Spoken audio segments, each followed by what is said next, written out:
Maganda siguro tawid. Ano po ba kayo? Sa baba. Sa baba tayo. Saan magbabayad? For environmental fee or meron na po ba kayo? Doon po tayo magbabayad. Environmental fee.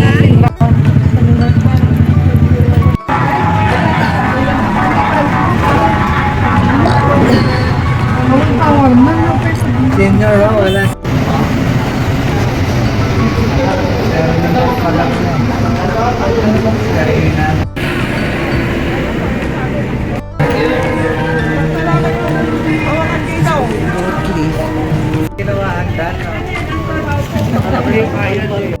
Hi! Hello! Nandito kami sa Flowers Farm sa Benguet. Ayan, sa likod sila tita. Mga momshies. Hi! Shara! 1,000 na yun. Ma'am, naka-dismiss eh.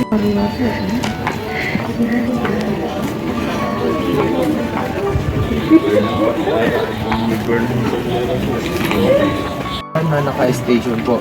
Tapos lahat po ng gusto nyo picturean nyo na po kasi one way lang po kayo. Doon na po kayo sa kabila exit. Bawal na po bumalik dito sa entrance. Apo, yung farm po is nasa 2 hectares po. May CR tsaka resting area naman po dun sa gitna ng farm. Tapos wala po kayong time limit. Pag di naman po talaga kayong tumuloy hanggang sa pinakababa po ng farm, pwede po kayo magpa-assist sa mga kasama namin para shortcut kayo papunta sa exit po. Tapos yung ticket po na binigay sa inyo, may nakasulat po dyan na entrance stop. Pakitanggal na lang po yun para iabot ninyo lang po dun sa stop.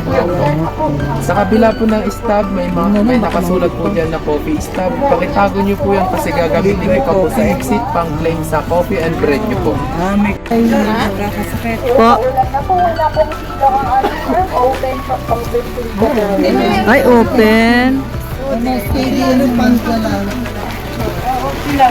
Basta wag pong hatiin December na i-verify.